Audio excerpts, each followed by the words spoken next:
You might think there was a simple answer to this. After all, we know how to say what most things are for, like this or that. And people flock to museums like never before, so they must have their motives. But when it comes to art, people get strangely afraid to ask too directly what it might all be for. Because, well, everyone except you might know the answer already. It's perhaps too obvious, it's perhaps too complicated. The result is an awkward silence and a lot of confusion. But maybe it shouldn't be that hard to say what art is for. Maybe we can have a go at ascribing certain rather clear purposes to art. Here's 5 things that art might be able to do for us.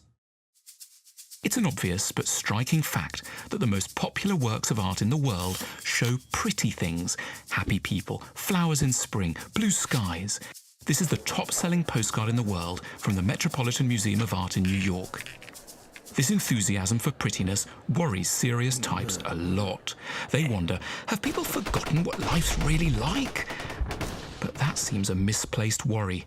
We need pretty things close to us, not because we're in danger of forgetting the bad stuff, but because terrible problems weigh so heavily on us that we're in danger of slipping into despair and depression. That's why prettiness matters. It's an emblem of hope, which is an achievement.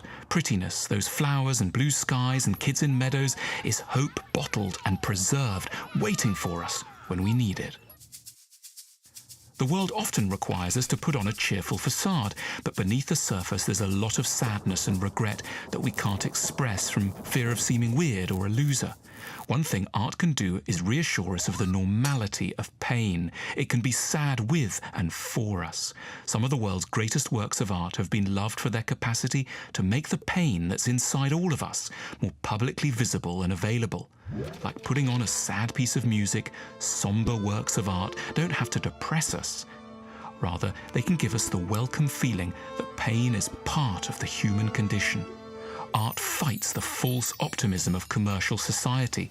It's there to remind us, with dignity, that every good life has extraordinary amounts of confusion, suffering, loneliness, and distress within it, and that therefore we should never aggravate sadness by feeling we must be freakish simply for experiencing it quite a lot. All of us are a little unbalanced in some way. We're too intellectual or too emotional, too masculine or too feminine, too calm or too excitable.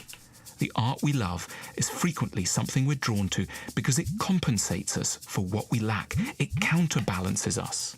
When we're moved by a work of art, it may be because it contains concentrated doses of qualities we need more of in our lives. Perhaps it's full of the serenity we admire but don't have enough of. Perhaps it's got the tenderness we long for, but that our jobs and relationships are currently lacking. Or perhaps it's suffused with a pain and drama we've had to stifle but want to get in touch with.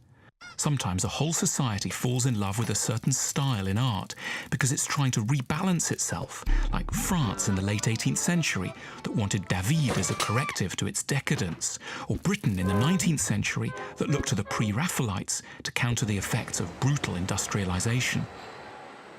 The art a country or a person calls beautiful gives you vital clues as to what's missing in them. It's in the power of art to help us be more rounded, more balanced, and more sane. The media is constantly giving us hints about what's glamorous and important.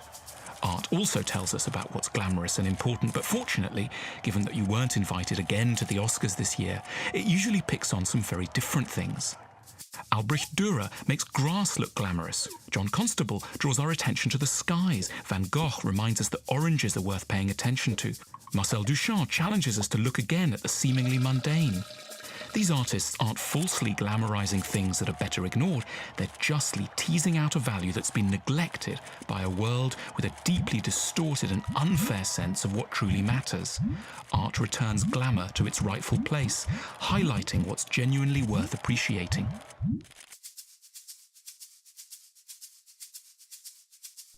Nothing seems further from good art than propaganda, the sort encouraging you to fight or what government to support.